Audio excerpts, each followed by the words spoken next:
नमस्कार दोस्तों।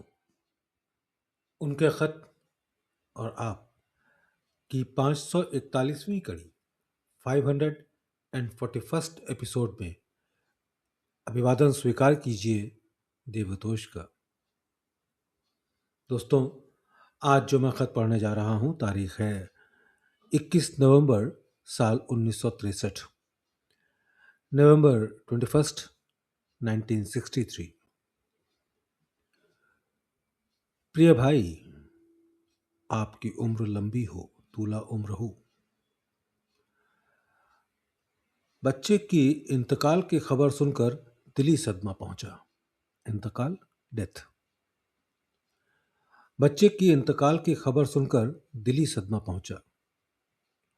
ईश्वर की मर्जी में कोई चारा नहीं है, इसलिए मजबूरन सब्र किया।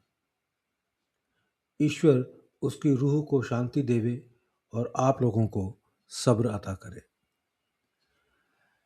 मैं मुमकिन है कि इतना कर सकता हूं कि उसकी सोल को आपके यहाँ फिर उसी फॉर्म में दोबारा भेज देता, जैसा कि मुदालियर की नवासी के मर जाने पर वही सोल फिर उनके घर में वापस हुई।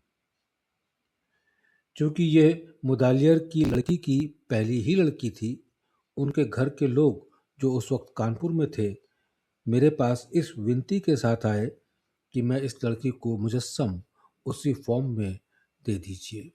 मुजस्सम कंप्लीट।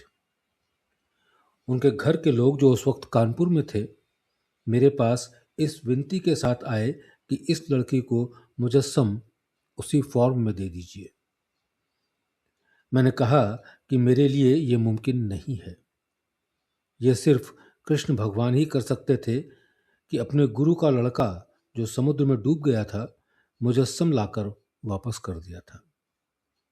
हाँ, इतना मुमकिन है कि वही सोल दोबारा आपके यहाँ पैदा हो।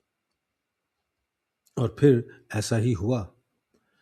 मौजूदा लड़की जिसका नाम चाकोबाई है, उसमें वही सोल है और शक्ल भी वही है।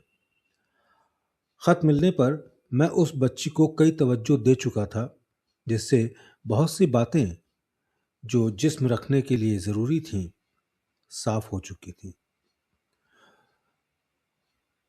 इसके बाद मुझे ऊपर का ख्याल पैदा हुआ। उससे मैंने पूछा तो वो आने के लिए तैयार नहीं थी। ये चीज़ दोबारा उसको लाने में हायल हो गई, बाधित हो गई। और जो चीज़ हट चुकी है वो दोबारा पैदा करना अच्छा नहीं है। ईश्वर करे कि बहू का गम गलत हो और इससे बेहतर शक्ल देखने को मिले। बहू का गम गलत हो मतलब जो तकलीफ है वो कम हो और इससे बेहतर शक्ल देखने को मिले। बच्चों को दुआ गो रामचंद्र।